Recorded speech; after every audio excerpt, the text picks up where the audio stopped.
Okay, we're recording. Welcome everybody to episode 19 of the Scholar Gypsies. Today I'm delighted to have Colette Colfer joining me for a conversation. Colette is a lecturer and academic in world religions.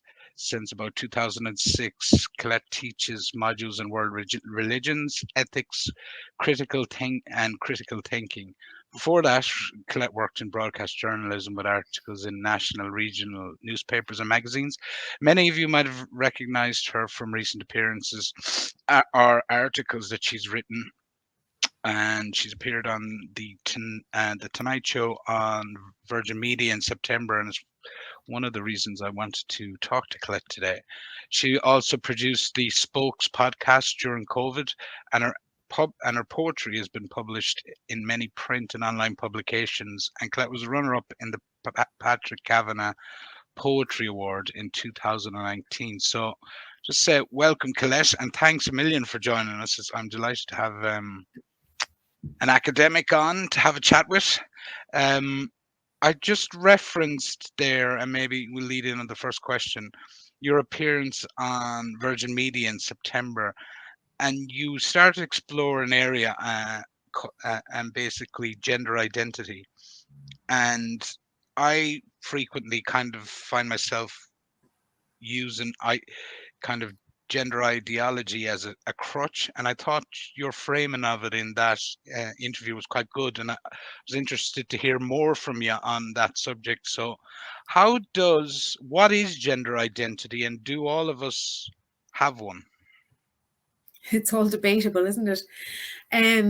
Gender identity is essentially the internal sense of self, of gender itself, that can match the biological sex or may not. So some people would argue that everybody has one, others will say that not everybody has one. So it's a very contested belief. It's relatively new in society, although people will say that there have been transgender people around since the beginning of history. There might have been people who have felt uncomfortable with their bodies and presented themselves as the opposite sex, but the concept of gender identity really dates the 1950s America and the Johns Hopkins Hospital in Baltimore. And then a man named Robert Stoller, who worked with the Dr. John Money. They were treating children with what are today known as differences of sexual development. At the time, it was called intersex, and it was kind of they basically they would decide what sex the child, if the sex had ambiguous genitalia, they would make a decision. Look, what are we going to do? And they would assign a sex to the child. And sometimes that involved surgical procedures. Alice Drager's book, Galileo's Middle Finger, is absolutely excellent on that, if anybody's interested. But essentially then the idea of gender identity and gender itself became popularized, and I think within the feminist movement even, and the lesbian gay movement in the 1990s essentially were put under pressure, and they willingly accepted to take the letters B for bisexual and T for transsexual at the time. And transsexual has since now evolved into transgender, which is an umbrella term meaning many different things. But gender identity is part of that. It's part of that. So some people say everybody has a gender identity. Personally, I don't have a gender identity. So a gender identity is like the feeling of being a man or a woman. I've never felt like a woman. I don't know what it means. Like some people say they do. I have friends and we have conversations about this and they say, oh, I feel like a woman. I don't feel like a woman. I was pretty much a tomboy. When I was a teenager, loved playing soccer, playing with the boys, cursing, running around, doing all that kind of thing. Not saying that that's necessarily the boys' thing to do, but I was a tomboy. I don't really like dressing up. So the things that are considered to be feminine stereotypes wouldn't be something that I'm particularly into. Got my nails done for the first time in my life last month. Because I always look at people's nails thinking, oh, they're gorgeous, but it takes so long, half an hour or 3/4 of an hour. So basically, I am just a woman. I am a woman. I don't feel like a woman, I have no identity of being a woman. And in fact, I would say I have masculine and feminine characteristics. So my own belief is that everybody has aspects of their personality or character that can be like masculine and feminine. Hmm. No, I agree, and like I agree with you. Like that's what struck me is like I don't think I have an identity either in terms of I am who I feel I am. I've never felt I don't know what it feels like to be a woman, so I can't, you know, I can't say if whether I felt I'd ever feel like what a woman feels like or not. I have no idea. So it's never been a question, I suppose. But for me and for most people, I think as well. I don't think it's controversial to say that for most people, it's not an issue. It's not it's not something they separate from their biology necessarily. But one of the things that interested me on that program was when you brought up the word belief. It seemed to me like everybody kind of took a breath in because they didn't like that word, and but yet um it's and I was wondering, did you feel that when you were on there? Because again, it almost seemed like you didn't question that there was I think there was a transgender woman on the program with you, and there was a psychologist of some description as well. Um, but I felt they pulled away from the concept of it being a belief. Did you feel that? Yeah, absolutely. Well, you see, I think that we're living in a society now which we might consider to be secular. Certainly there's a move away from religion. And even the term religion or belief is seen often to be something that's non-scientific and derogatory. And I don't mean it in that way. I think it's interesting actually, because I was just reading about secular humanism yesterday, and in the 1930s some of them wanted it to be considered a religion, even though there was no God, there was nothing transcendent. It was very much about science and humans.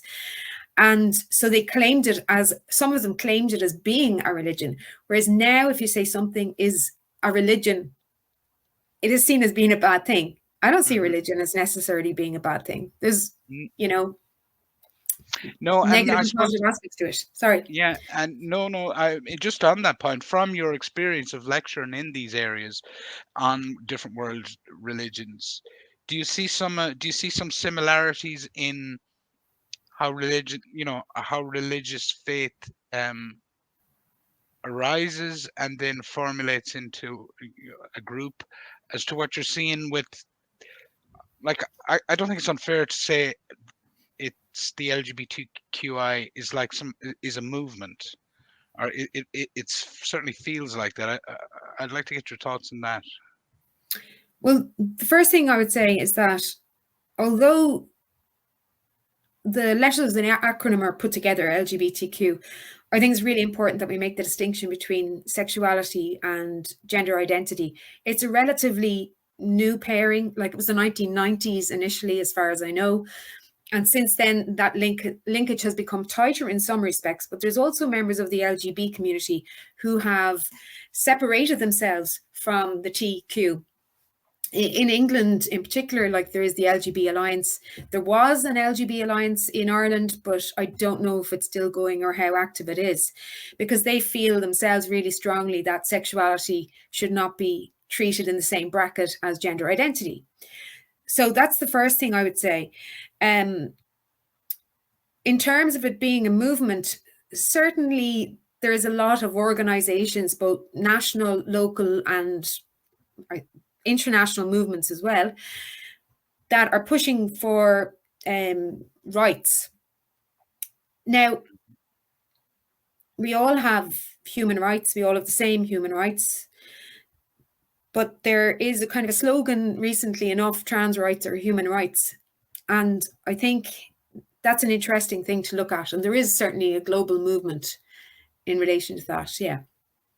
And I had a young woman on yesterday, 24, who has been in one of the big movements in Ireland as a teenager, and her experiences, let's just say, were not good. But she said something to me, because she like that she was same-sex attracted, but that was it for her. That was it.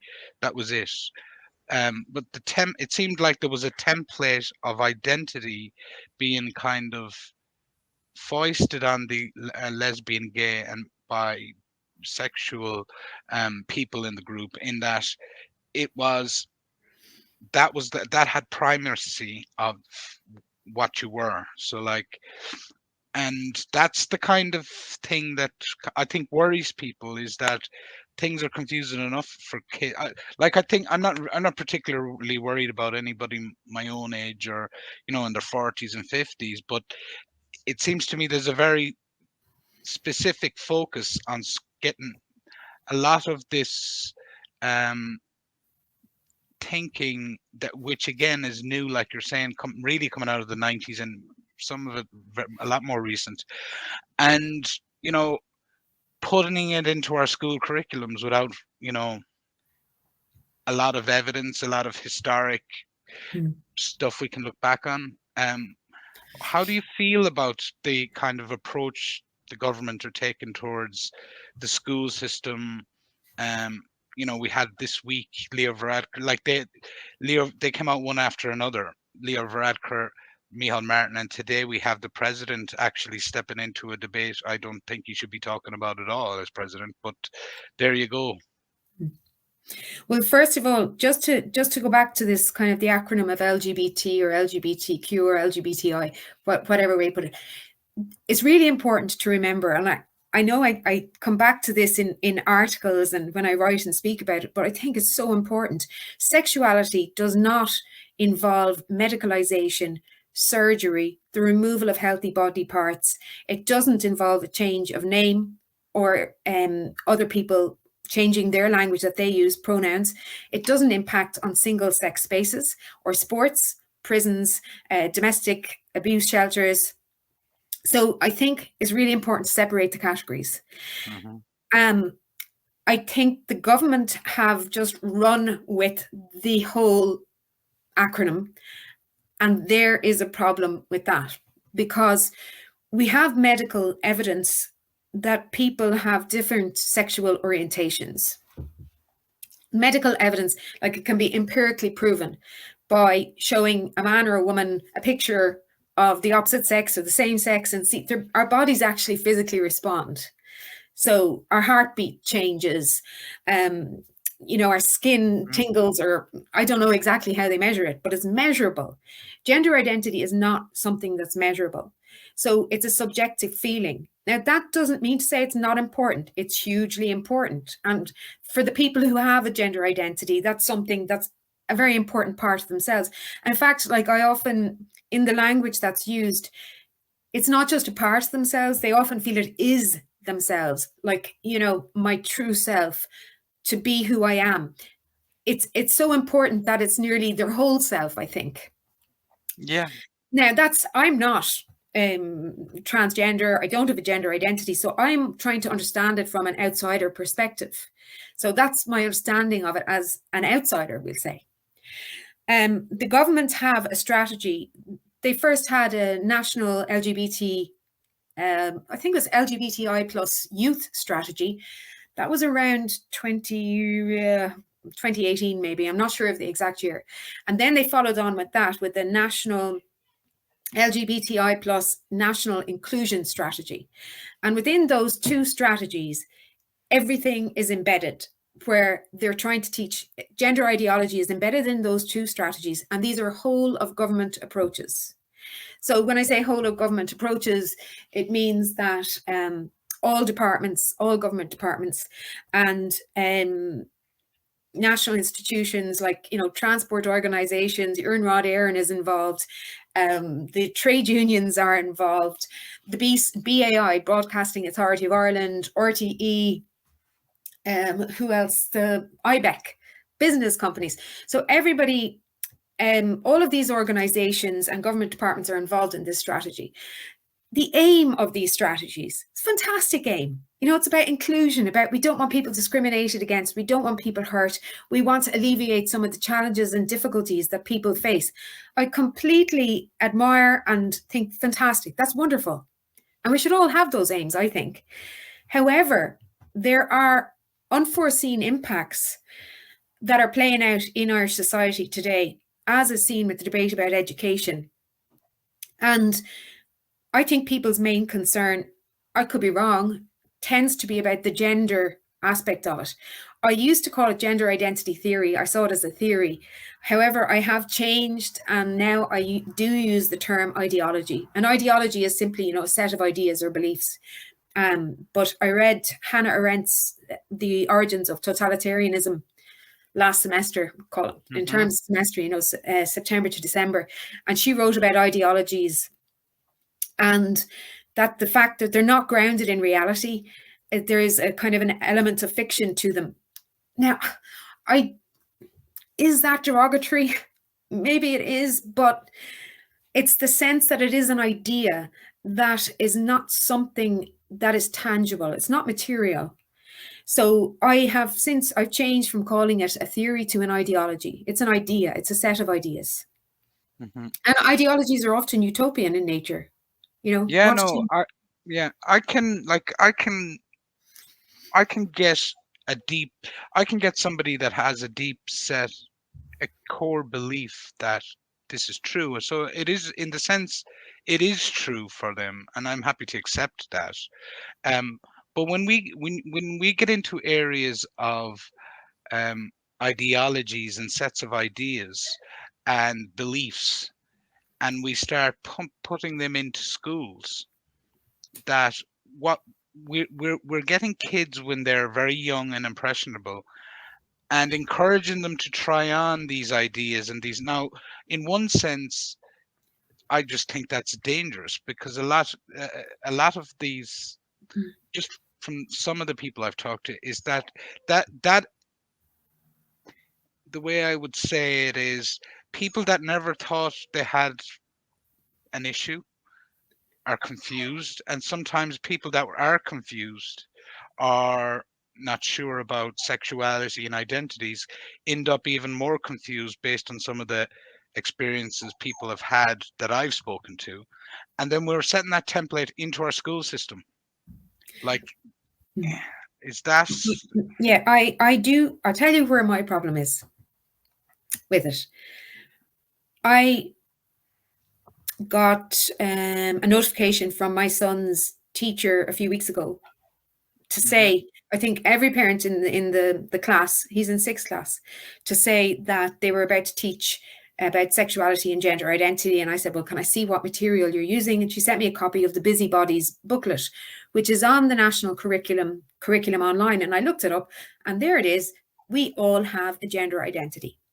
And immediately, alarm bells. Because if, like me, you're coming at it from the perspective of, it's not true for me, but I understand and appreciate it's true for somebody else, and then you've got a booklet which is teaching as fact to school children, I have a major problem with that.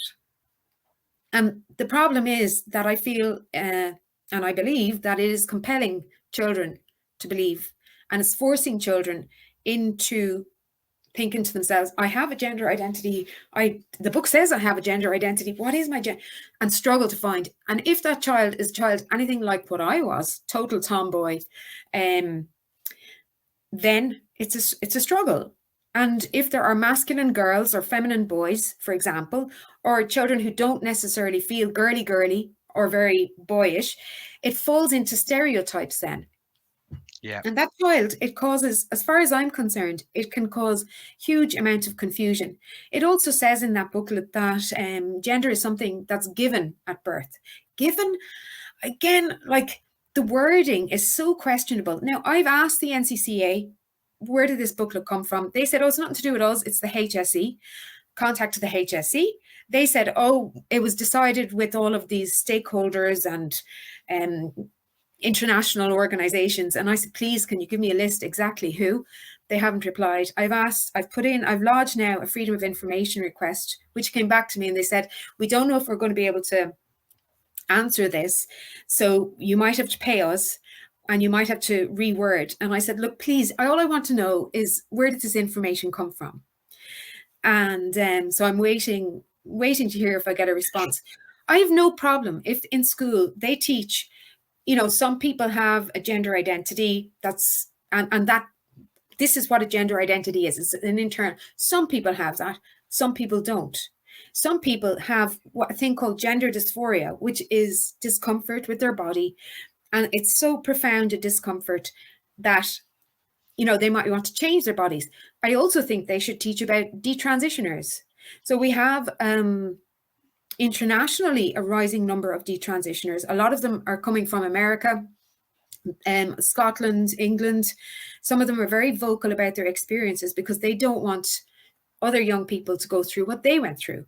They underwent social transition, medical transition, and surgical transition in some instances, and they went on to regret it. And in Ireland, I think we need to be so careful and cautious about what we're teaching our children.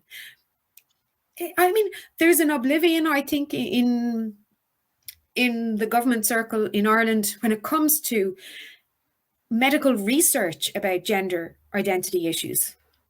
And the research is very clear on puberty blockers. Puberty blockers aren't even approved for the treatment of gender dysphoria. Now, wow. They're not. They are treated for children who go through early, what's called early puberty, precocious puberty.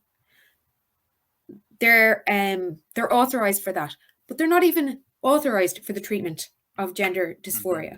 Finland, Sweden, and France have all rolled back completely. As far as I know, their puberty blockers are completely banned for use on children in Sweden, and possibly Finland. Certainly in France now, they say, look, this has to be treated with the utmost, like, we have to be so careful with this. We have to take tiny steps. Thorough research, psychological checks have to be done. Mm-hmm. Meanwhile, in Ireland, even therapy now to discuss with children their feelings of discomfort.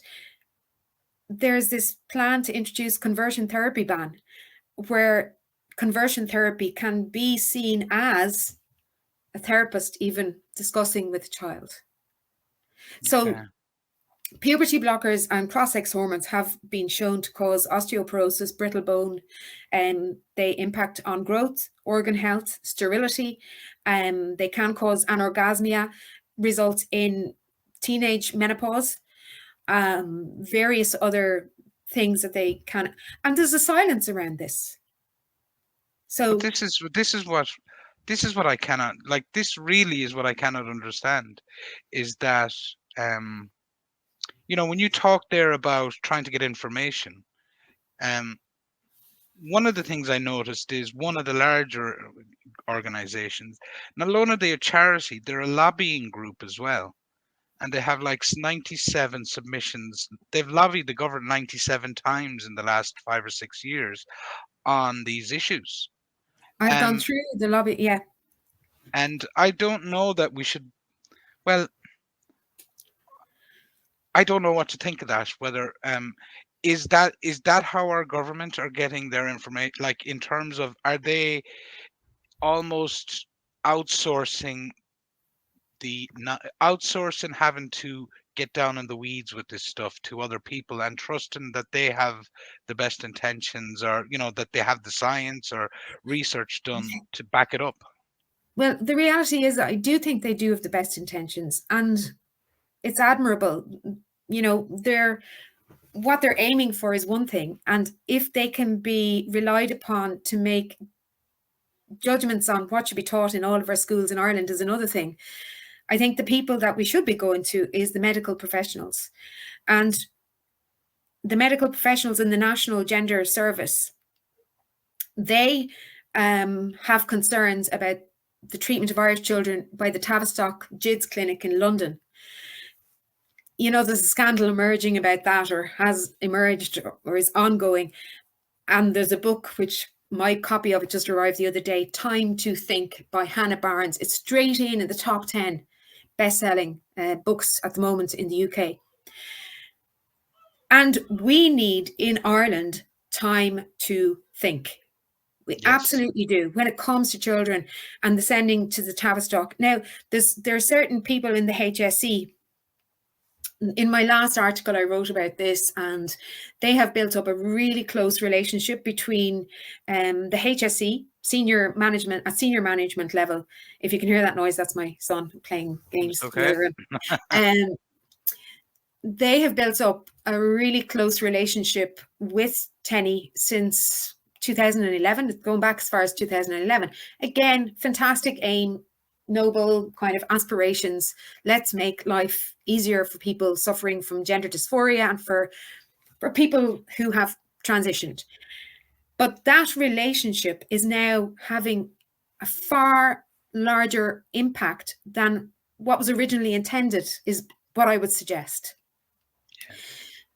It shouldn't, like, we need medical professionals to be involved in the making decisions of what should or should not be taught to children.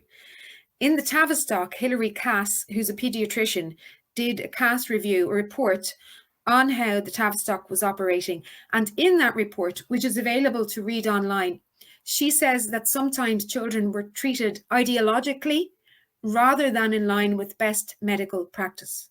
Mm-hmm. And the thing about it in Ireland is that there's practically silence. And that silence comes from the fear of speaking up. And that's partly why I call it an ideology, because an ideology tends to divide the world into simplistic goodies and baddies. That's it, goodies and baddies. If you don't share the ideology, you're a baddie. Now, I don't know where people would position me, but like, because I question it, some people would say, you know, she shouldn't be speaking. She shouldn't be allowed to speak or But express like her opinion. this is what drives me crazy, is that, you know, you're obviously teaching critical thinking to people, in an academic sense, you know, and I assume there's you're teaching people to question everything, look at every angle of every, you know, of a subject, and that there's a benefit to the society that even if you were wrong about what you were questioning, you've made the other person think even harder that their argument is right. And this is what I don't understand, because if you don't, I I do have to say, the the COVID era seems to have come into this in the sense that we got used of kind of taking direction from government on huge issues in our personal life. We let them into our house. I'm not saying, I'm not going to get into that debate, but we let them get into our house. We let them say, well, you can go here, you can't go there, you have to do this, you have to do that. And I think they've got kind of comfortable with not having to ever back up that with all the science we might want from them on certain subjects. So um, this idea that you can't question things is, do you see it like as a huge, having a huge damaging effect on society, especially the next generation? Like, if this is the problem we're having in our, you know,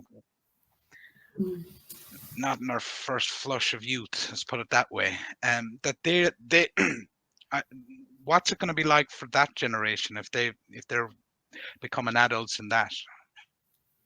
Yeah, I genuinely think there is a danger in society, because I know for a fact, and I'm sure you're aware of this, that people are afraid of speaking about this topic. I'm an academic. Maybe because of the topics that I've studied over the years, the things that I've made radio programs about before I was an academic, maybe they have impacted me making the decision to speak up. Because I think we're entering into dangerous territory when there is this level of fear. And I think politicians are afraid to speak. Yeah. Journalists are afraid to speak. Academics are afraid to speak. So there's this culture of silence. And we should, I mean, you know, there's always this thing, we need to learn from the past, we need to learn from our past mistakes. But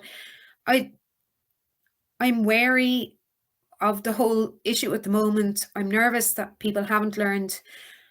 I do feel afraid sometimes speaking up. That's the truth. I think anybody who does is aware of the potential, for whatever, I've lost friends.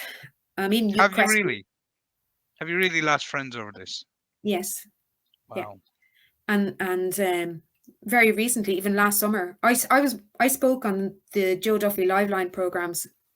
Those kind of, Mm-hmm. they're almost famous now, or They are as famous. in Yeah. people know what you're talking about. You say. So I was one of the speakers. I was speaking at the same time as a young trans person. It was grand. I mean, I spoke with respect. They spoke with respect. We were able to have a civil conversation with each other.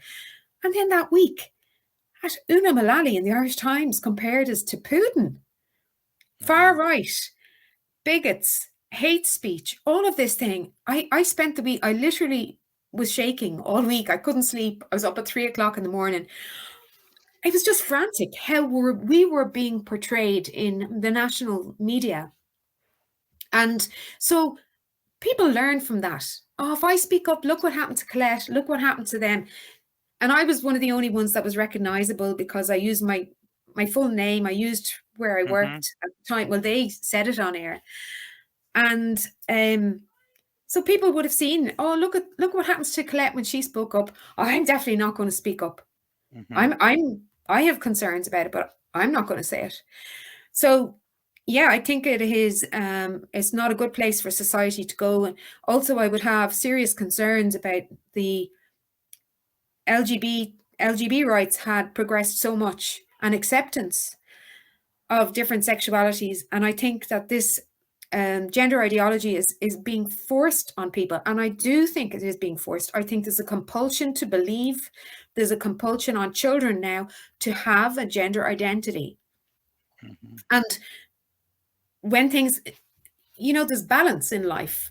Yeah. It swings that way, it'll swing back that way. And I would have major concerns about the extent to which it is swung this way. And And the swing back. what's going to That happen? It's swings that's back. you've hit on my concern, and one of the reasons I am interested in talking about this is because the swing back is going to come, and it's it's it's the vulnerable people in the at the in that are going to get hurt. And by the Yeah. way, to me, they're not the people making all the noise or doing all the shouting and screaming. Like I know, Mm. I've met at through the course of this, I've met one or two people that are transgender, and Yeah. they're very different to the mob that are Mm. online screaming. Because I'm almost certain the people that went after you were the LGBTQ mob because they were afraid of that reasoned conversation. They don't want the kind of us to get on. Now, there's two things you brought up there I want to get back to. One is when you say about it being kind of foisted on the LGBs, like the young woman I spoke to yesterday or 2 days ago, that's what she felt, is that it wasn't, that it wasn't okay to just be a lesbian in this movement, Mm. and that Mm. it had to come under this larger identity umbrella. And the other thing is, it's very funny you bring up the Joe Duffy experience, because that was the flashpoint that drew my attention in. And I went on this Twitter Spaces conversation, and it's where I actually heard a lot of new voices on this. And when you say far right, or they're going to call us this and they're going to call us that, I thought to myself, because I was totally against the vaccine passport era.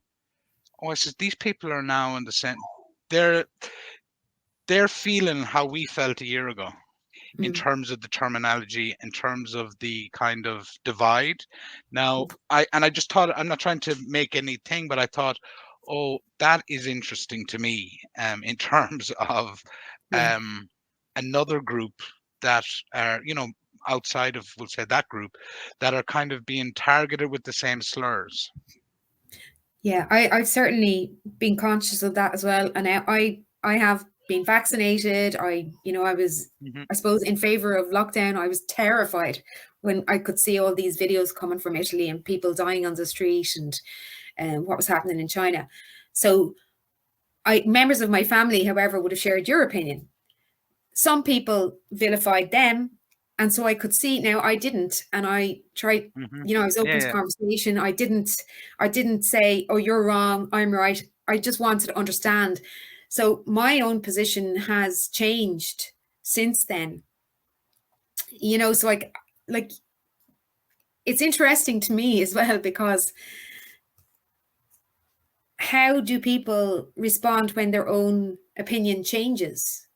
So Hmm. now, the COVID lab leak theory is becoming more dominant, which I Hmm. thought was very interesting from the outset. But how we demonize people. Oh, No, that's, no, no. I'm laughing because I wrote about that in February of 2020, the yeah, lab leak, and what 2020. in February of 2020 I wrote That was about even that lab before lockdown then. before lockdown. Like I, Yeah. I'm not a not, I'm not a non-believer in COVID, and there are elements that, but I was watching this from January Mm. of 2020 on a couple of podcasts, and I think his name was Dr. Boyle in the States had come out and said, when he said, like, it was very interesting, the lab leak, because in the United States didn't take COVID seriously until the Trump, um, they were trying to impeach Trump, and that dragged on through January. And the Mm. minute that was over, they took on the COVID. They started looking at COVID. Now, in the meantime, a lot of countries were really worried about COVID and talking about it. So, until the American media got involved, it was okay to talk about a lab leak. And then suddenly, when the Americans switched onto it, bang, you couldn't. The videos that I watched on that were all pulled from YouTube. And I thought, oh, that's Mm. interesting now that you can't say anything about that. And of Yeah. course, then, nobody went it. But I suppose I've dragged us off there. Sorry. Yeah, well, but I do think it is like how we see what's the right opinion to have. Hmm. And the That space there is, to make a mistake. And, yeah.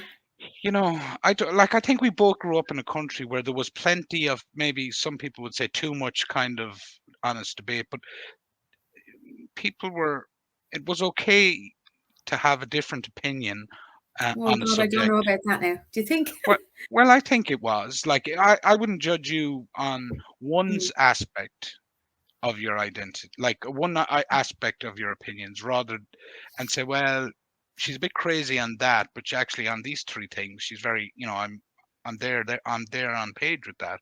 Well, Mm. that's certainly what I would have experienced. That people would have disagreed with you and got on with their day, without Mm. having to expel you from their lives completely. Yeah, yeah. Well, I How mean, about I you, Fiona? look back on the 1970s and 80s when I was a kid and a teenager. I think there was many things happening in society then that we look back on now and critically, Hmm. and that maybe we weren't so open about. But it's Yes. like, you know, conversations about COVID are changing as time moves on. Conversations about gender are changing as time moves on. We will inevitably, in 20 years' time, look back on something that's happening in society now with horror and think, how did they do that? Why did people not speak up? Why didn't? Now, I don't know what that's going to be. I don't know what it's going to be. But inevitably, isn't that what happens as time passes? Oh, 100%. I think I do know what they're going to be talking about. So, Yeah. but that's a different. We don't need to go down that avenue. One of the things you said there, one of the articles you recently wrote was on the prisons, and I thought it was the treatment of transgender in, I think it was Limerick prison, and it ties in with the legislation, and maybe the legislation here is, was a legislation or referendum 2015 that legally people can change their gender. And I think in your article you named about 800 people have changed their gender Well, since it's come in. more details now because it's 1,200 exactly up to the end of 2022. So last year saw the biggest number of people. It was around 316, I think it was. So it was a big jump from the previous year. And 5 people it's only 5, which it seems like a tiny percentage, but 2 of those were in last year that who had their gender recognition certificates revoked. Okay. Now, the last article that I actually wrote was for GenSpect, an organization that works with children and adults who are dealing with gender identity issues, both transitioners and detransitioners, and their parents. And GenSpect are now working with children who have detransitioned in Ireland. I actually listened to some of the interview you had with that young woman yesterday, the first half an hour. I couldn't believe what she was saying. Like 16 people were in her group. And this was 7 years ago. And of them, the 15 identified as trans, and now only 3 of them do. But They're the other all, thing, yeah. But I think that one of the issues, I've thought about that interview a lot since. One of the things is the problem is you have all these 14 and 15-year-olds self-identifying with no, I don't want to use the word intervention, but with no kind of discussion really on a professional level with anyone. And when you talk about a belief system, where basically we're relying on you to be aware enough of yourself that you're telling us the whole truth about what you believe. Do you think there should be some element of counseling that's going on here, or some element of, I don't know what to describe it, where kids that start talking about this, Yeah, as absolutely. 14 and 14 and 15-year-olds? I think there needs to be counselling, and I think there needs to be more easily accessible information about, first of all, psychological development of young people. As far as I'm aware, now I'm not a psychologist, maturity, developmentally and psychologically, the age of maturity is 25. Now I'm open to correction on that. But that I know when I was a teenager, I was a feckin' idiot. Like, I did loads of things then that I look back on now and I go, oh, you cannot conceptualize as a teenager what you're going to be like in your late 20s or your 30s. So it's I think we're playing with fire.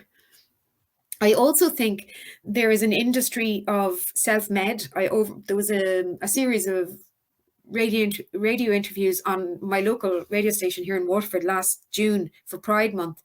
And there was one person who was trans on it saying, oh yeah, self-med, like it was this cool thing. So the people are going online and ordering testosterone or other hormones, I don't know exactly what. These have, they're not reversible. No. And I don't know if somebody's a teenager, and even me questioning this, all of the questions have to be silenced. The research, the scientific research that's coming out. Who was it? Mary Kenny was due to give a talk in Limerick, in the University of Limerick, for International Women's Day. It was cancelled because they said she was transphobic.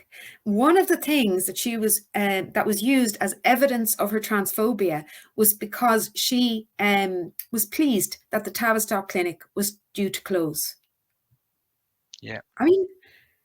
So even when we speak up and say, look, we need to be careful, we need to be cautious, we need to go with the best evidence that's available and make assessments based on best medical practice and treatment, even that can be construed as negative.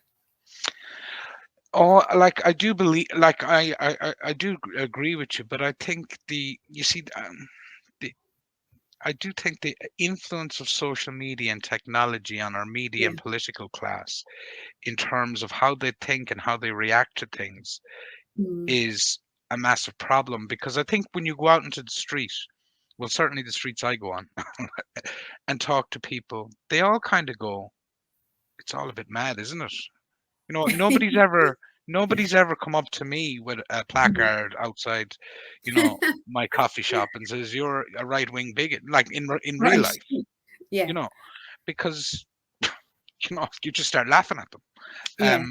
So, but I do like, because even in that interview you did, and when the presenter did the pivot, she says, "Oh, this is all what they're saying on social media stuff." And I was thinking to myself, is if we're setting policy based on who's the loudest or who's the craziest voice on Twitter, um, and believing that that minority is a huge majority of people.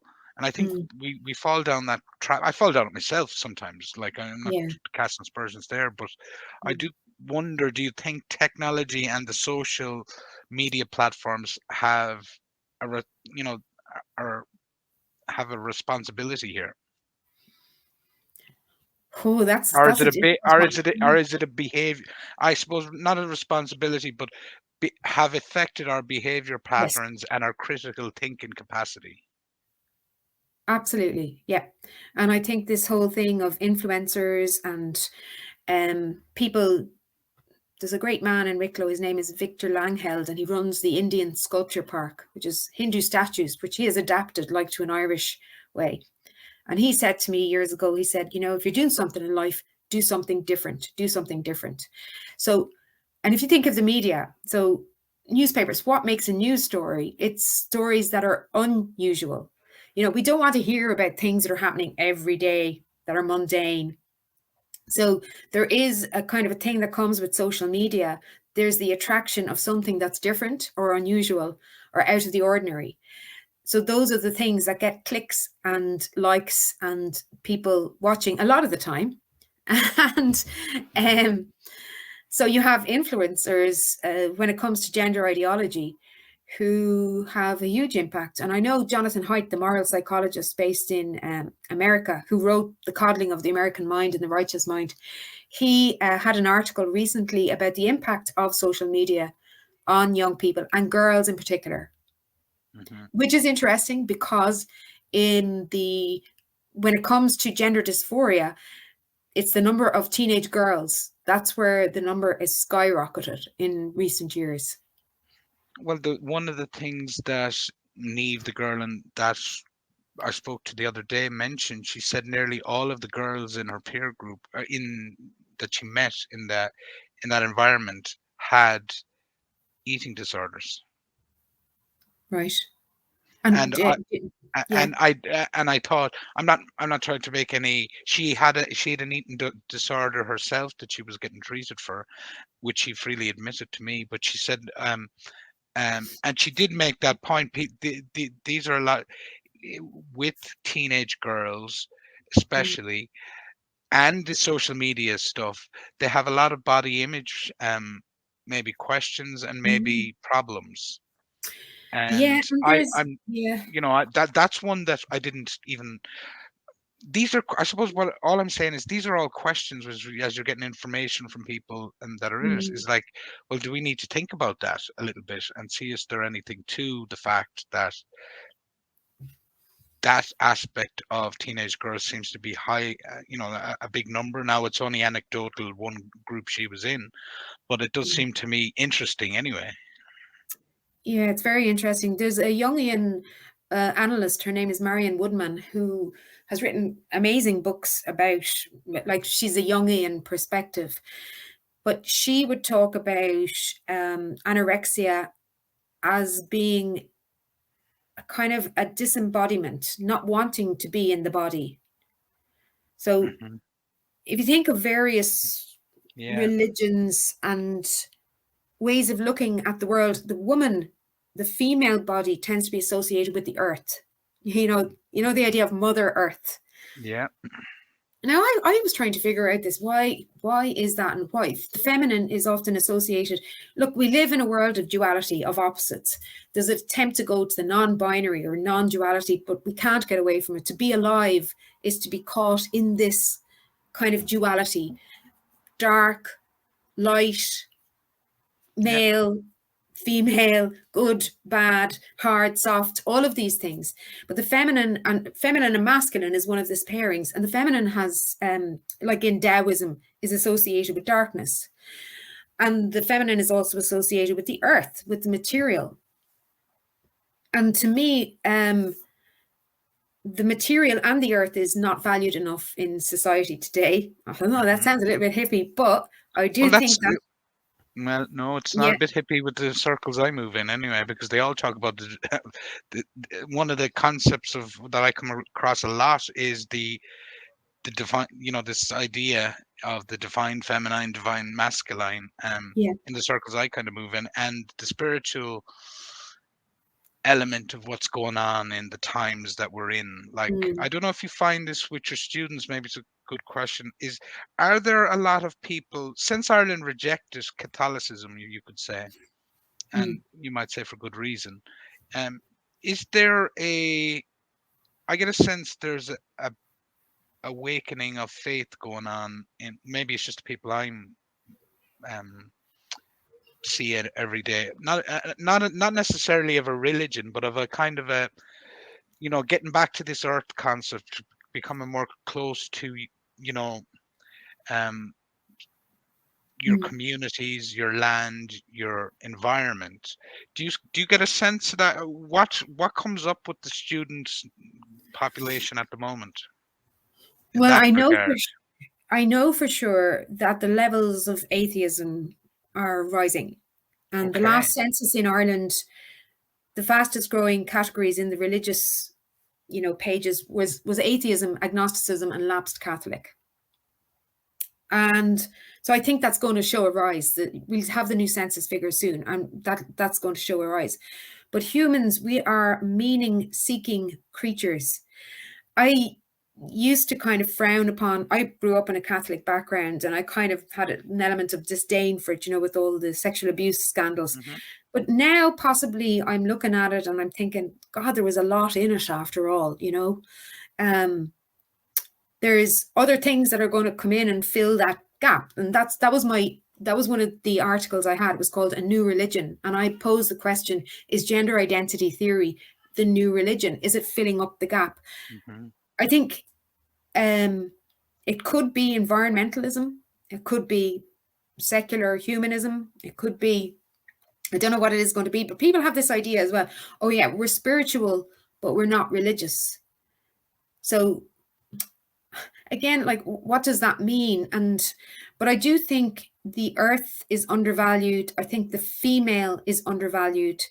Hmm. And I think positive psychology doesn't help. That's probably a controversial thing to say, but I love Jung, Hmm. the psychoanalyst Jung. And that's all about like light and dark, the shadow. We all have a shadow side. We Yeah, all yeah, have, those parts of ourselves that we do not want anyone to see. yeah, The selfish, greedy, angry, jealous, yeah. envious, whatever. And so I think there's a huge part, like one aspect of Catholicism that I think is a strength in it is the idea of confession, which even when as a teenager, I was like, confession is the most ridiculous, terrible. You're teaching people that they sin. And actually, I think we do all have to acknowledge that dark side in ourselves. So I think now I haven't gone to confession. I don't. No, but that Decades. is, there is a power, because I haven't been like, I'm a recovering alcoholic, but one of the powers of AA is this confession, if you like, the confessional of That's right. standing Yeah. up and getting your darkest kind of most embarrassing behavior off your chest in a room of people that have done all the same thing.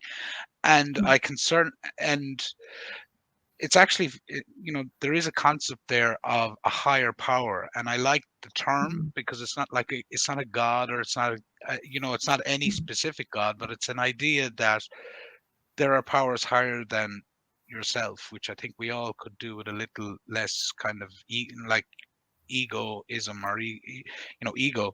But Mhm. there is a definite real sense of power in those rooms, like that. It isn't an energy. So like I do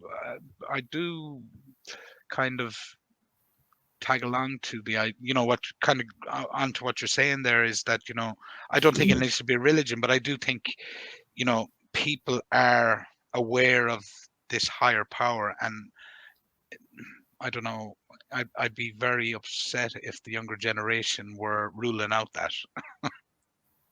Yeah. Or where do we put that higher power? Where do we put it, or does it exist independent of us? I mean, some of the early scholars of religion, they went to sleep, they had dreams, and in the dreams they went to different places, and they thought, oh, there must be this, I'm more than just this. So the idea of the soul and the body. So is it something that's innate to humans that we discover perhaps organically? I don't know if it's something rational. There's a guy, No. what's his name? Ian McGilchrist, an amazing man. I don't know exactly what he is. Is he a psychiatrist or what? But he's written these books. And in it, he talks about, in the West now, we privilege the intellect, the rational mind, the things that are logical. But there's another part to humans, which is the intuitive. We have a dream, or there's a synchronicity. And so those two things work together, or they should. But I think we're losing aspects of that. I think what you said there about the higher power, the sense of self, it can be very unhealthy when we're focused on a me, me, me, me, me. And a lot of religions open us up to something that's beyond us. We say in Islam, it's submission. Islam means submission. Submission to Allah, the higher power, so that we don't think we're in charge. Because we can think we're in charge, but really, how much control do we have over our own lives or over things that happen in our lives? We're all going to be faced with challenges. Yeah. So I think that that's probably missing in gender ideology. I think it's very self-oriented, and I don't know how healthy that is. But like Yeah, go on, kick on. I've spoken to I posted that article, A New Religion, that the Irish Times had accepted and then didn't. It was pulled at the last minute. Nobody knows why, or I was never told why. And it went up on broadsheet.ie, and a trans person from America contacted me and said, Colette, I just want to say I really agree with everything you said. I think your article was great. And that it is becoming a religion and people are being forced. And she said it was, somebody who's born male who identified as female. And she said that she had severe and crippling gender dysphoria and transitioned, but has concerns about, and that's another thing, I've used pronouns there, and that's a very contentious issue. Do you use pronouns or do you not use pronouns? I have no problem using pronouns if a person, I don't know, I mean, it's a difficult one as well. What do you think about pronouns? Well, I think if you say that, like, I think the way you put it was, I don't believe that I have a gender identity. So if I don't believe that, I don't need to engage. I don't see why I would start engaging in the terminology of a belief system I don't have. Well, if you have it, like, to put it another way, and I'm not trying to be like, if on a personal basis, if you were trans, I would try to do my best not to Same, yeah. to think. Now, if I was talking about you to a friend, and I says, and I didn't use them, I don't think Yeah. I wouldn't beat myself up about it. Same. Do you know what I Yeah, mean? yeah. And and that would be about somebody that I Mm. would assume that we have a good relationship, that we're not trying to kill each other, but I Yeah. wouldn't, and I don't think I should, really. And I don't think that, one of the things in corporate life is that everybody has to, you see it a lot now on LinkedIn, is that people are putting their personal pronouns that don't that don't have a gender identity, probably, but they think they're doing uh, a good I thing. Like, nobody's ever got my pronouns wrong in my life. In the history of my life, nobody's got them wrong. So to start, it seems a bit weird for me to start, identifying what they are. I'm not, I don't, again, I think that comes down to ego as well. Look, these are the words you must use about me. Now, again, I know that that's going to come out as disparaging, and I just don't know that it's healthy. I don't think it's helpful or healthy to anyone. to make, It- maybe it is, they see it as. So but it's so people who believe, confusing. yeah, I suppose like people who have a gender identity, for them it is really important. Hmm. So who am I to say? Who am I to say? But I would say, for me, call me anything. Like you say, nobody's gotten my pronouns wrong, although they might, and I just wouldn't care. I wouldn't, Yeah, it it wouldn't be wouldn't like something that, you just. It would yeah, be a problem solved in 2 seconds if yeah. But somebody this did get them request wrong. of, yeah, this request, what are your pronouns? Include your pronouns in your signature. In my workplace, we got an email recently sent to all staff, and it had, for our email signatures, and it had, put your name here, pronouns here. And I was like, is this compulsory now? So Hmm. emails, and I said, is this compulsory? And they said, no, it's not compulsory. And I was like, phew. But I think in some places it is. But you see, the thing is, it's almost like the first fissures from a volcano that's starting to spit stuff out, and you're kind of, when you brought up the prisons, and a lot of people won't realize that we had or have uh, a few transgender women, biological males, transgender That's right. women's in women's prison in Limerick, Yeah. and we're seeing it now increasingly, the late age GA policy in sports. So Mhm. it seems like this has come in and everybody says, yeah, yeah, yeah. And suddenly your 14-year-old daughter is playing with, somebody that has all the benefits of being a biological male, and it could be a health and safety issue in certain Mhm. circumstances. I'm not saying everyone, but and you're asking ordinary people to solve the problem on the ground while Mhm. kind of clapping for inclusiveness and all that. And I don't think anyone's against all of that, but it seems to have crept in too fast. And like you said, we need to think. Yeah, that's all in that national LGBTI plus inclusion strategy. The Irish Prison Service is covered in that, and so is Sports Ireland. So it's coming from government level, but that strategy, you see, and it's complicated because the strategy was drawn up with the lobby groups who want the changes, but there was no consultation, we'll say, with women prisoners or with women's sports groups. So we're having national policy decided by lobby groups who are gender ideologists, meaning they believe that there is such a thing as gender identity, that people can change their sex, not just legally in some instances, but like that they believe people, that it's not just a legal change, but that people can physically change, which is simply untrue. You cannot change your sex. Every cell of our body is stamped with our chromosomes. Now, legally changing it, Kathleen Stock calls it a legal fiction, but it has so many implications in sports, like you say, for health and safety. Women in prisons, they're some of the most marginalised in society. Their voices are largely absent, except for Paddy O'Gorman did a podcast and went outside Limerick prison and spoke to some of the women, and we heard what was happening. But these are biological males. And the other thing in Ireland that we don't acknowledge is that in 2015, when the Gender Recognition Act was passed, there had been a gender recognition advisory group who had advised that anybody applying for a certificate should have a diagnosis of gender dysphoria and should be transitioning. So there should be evidence. But when it got close, like it was the same month, I think, or the month before, very close anyway, within weeks of the legislation passing, all of those things were scrapped. The Gender Recognition Advisory Group had also advised a minimum age of 18. That was also scrapped. The minimum age is 16. So the thing is, that means that you can legally change your gender without any changes to your physical body at all. Or any So or be on or be on, under or to be actually transitioning in some sort of medical sense. social transition. I mean, it just means, you identify as one sex, your body is another sex, and you don't have to have done anything.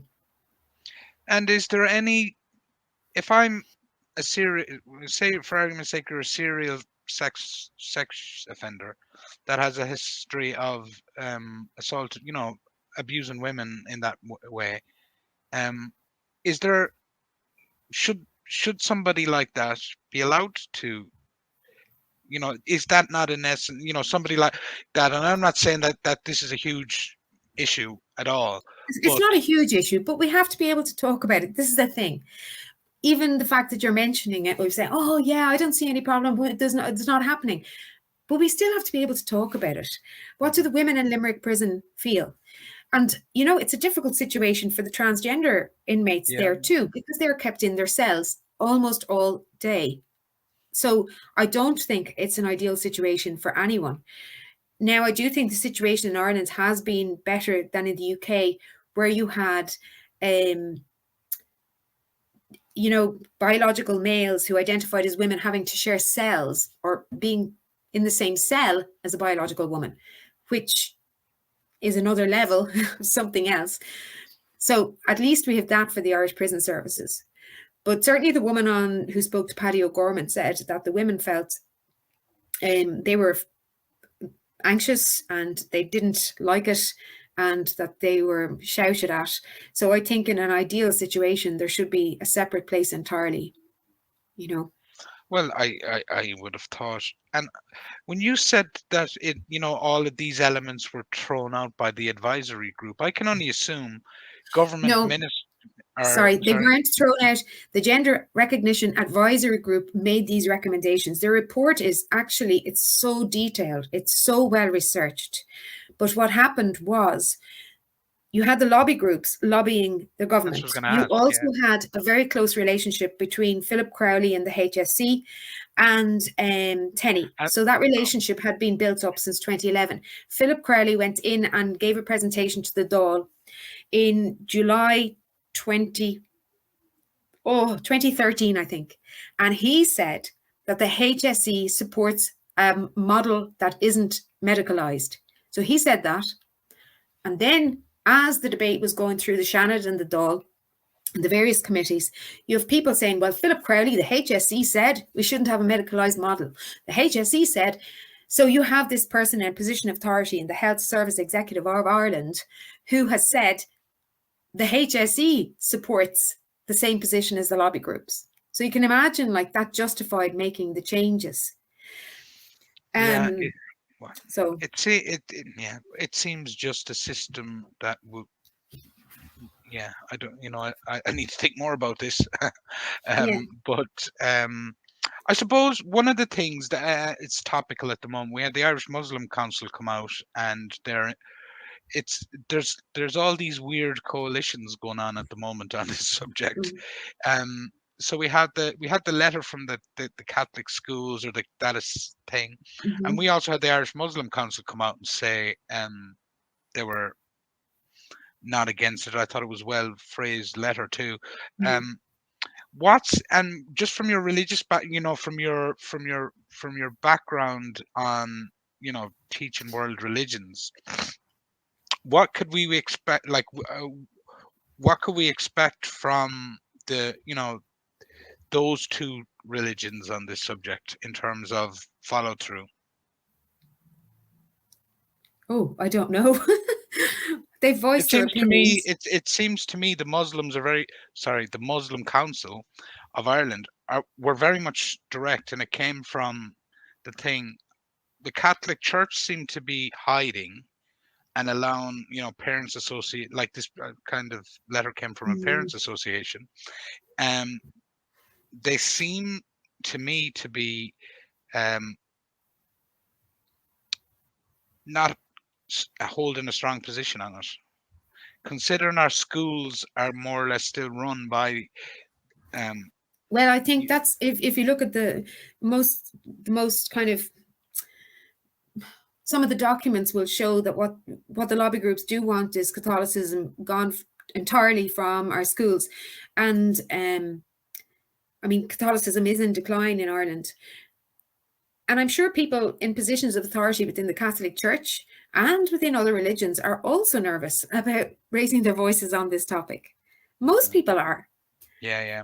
So I don't know what's going to happen, but I think there seems to be a move to try and get Catholicism out of schools. And my concern that another belief system will step in to fill the place that's vacated. And I think we need to really be very conscious of what that is. I see in Educate Together that I contacted the head office in Educate Together. I wanted my son to be exposed to lots of different belief systems and to have understanding and respect for people. Like, I'm not into this, and for atheists. Like, I think I am really a believer in the importance of, within, there are limits, of course, but in general, to have respect for people with different beliefs. And so when I got this, the details in the booklet, the Busybodies booklet, we all have a gender identity. Gender is given at birth. I contacted the school. I contacted the head office and Educate Together, and they replied and they said, and they sent me their guidelines that they're issuing to all schools. Well, I nearly fell off the chair because, unknowns to me, they have adopted a belief system and a worldview which goes completely against the Educate Okay. Together ethos. They advise and recommend teachers to introduce themselves to students using their preferred pronouns. They also recommend that teachers don't use gender binary language in class. So don't even say he, she in class, use they. They also recommend, toilets are all unisex, and that the child, you support a child in their gender identity. So that's like supporting social transition.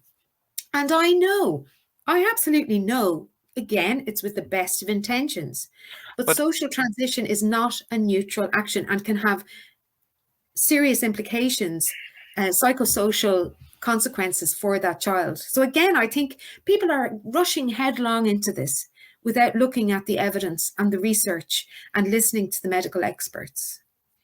well, again, I think what we're finding and I'm not saying this is exactly the truth for Educate Together, is the question goes back to where are they getting their information from? And I asked them and they again, wouldn't tell me.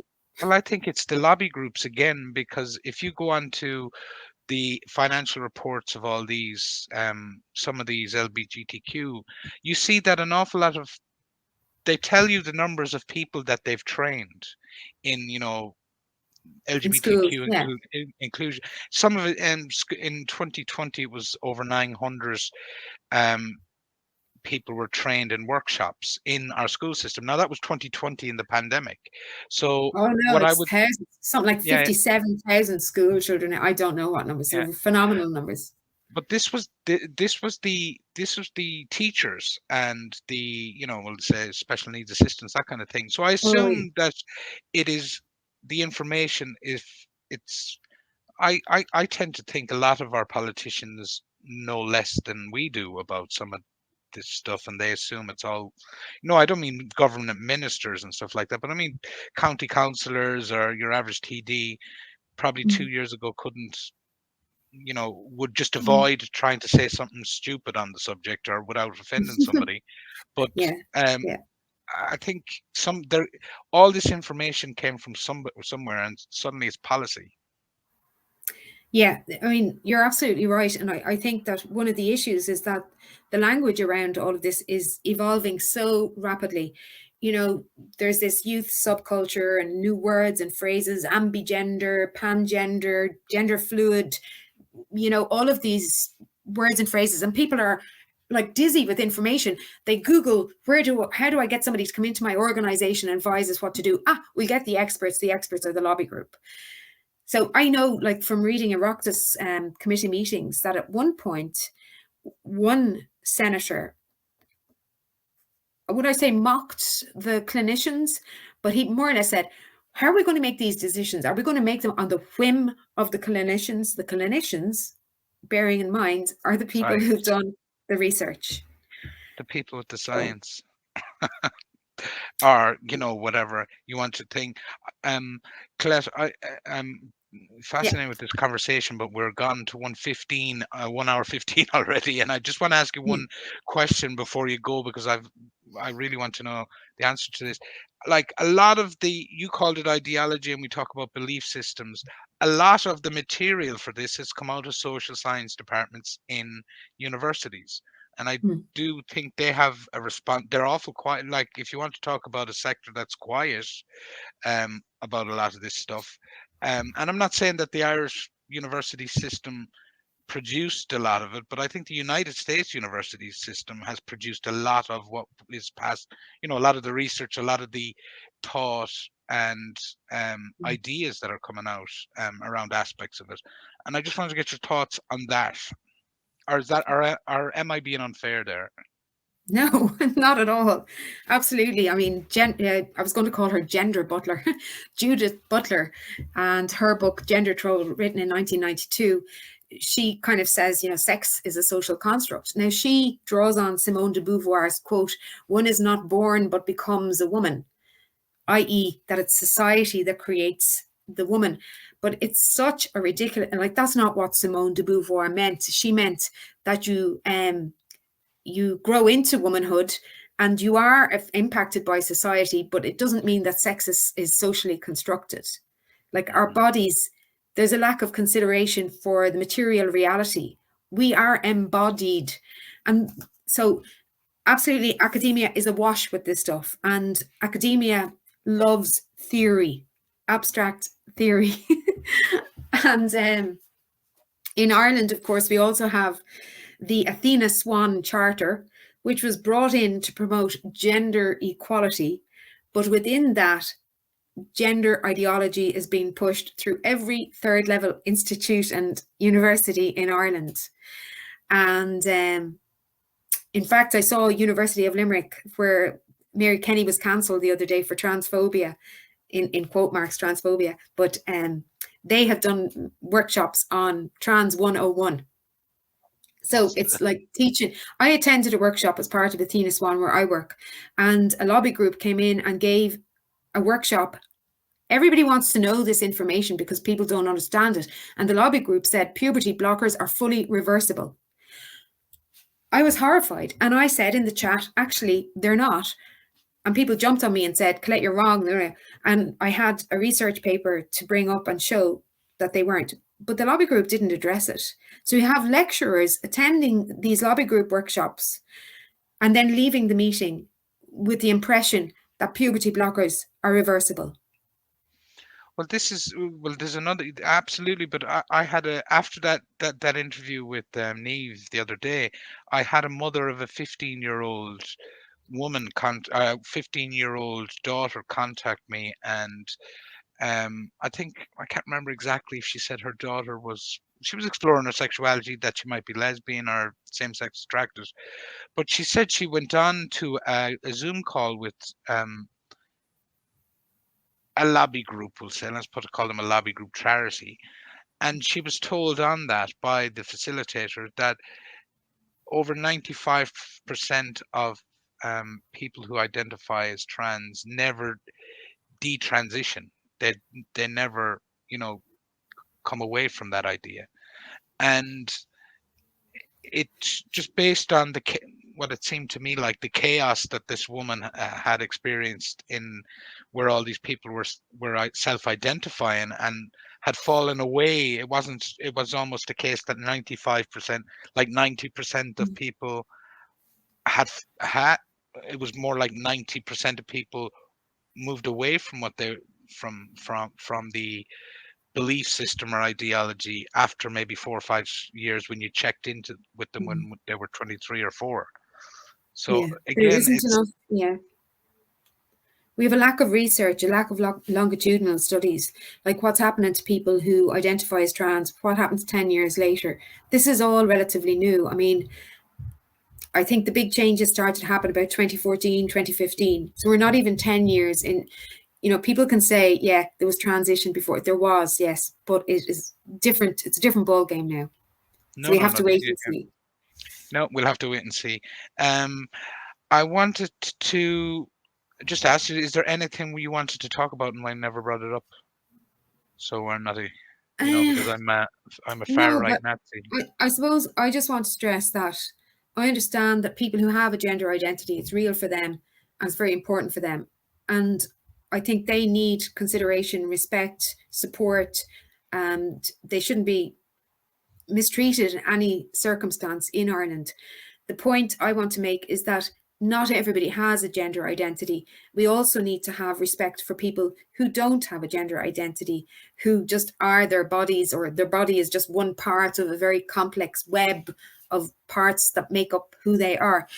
And I think that the more conversations we have, the better. I'd love to speak to people with gender identities who are trans. There's a lot of fear probably on both sides. And so I think it's great that you're having the conversations, and hopefully that makes, a step in the Well, right direction.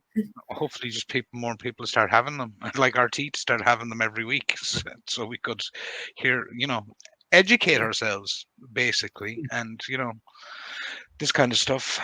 So anyway, Colette, thanks very much for agreeing to do this, because I know you're kind of it's kind of what just based on you're saying, it's a bit of a risk for you taking a gamble and just talking to No, a YouTube well, you know channel here what? as well. I'm prepared to speak up, and because I think it's important that people do. All right. And so hopefully more people do. Yeah, brilliant. Thanks a million, Colette, and I'm just going to end the recording now.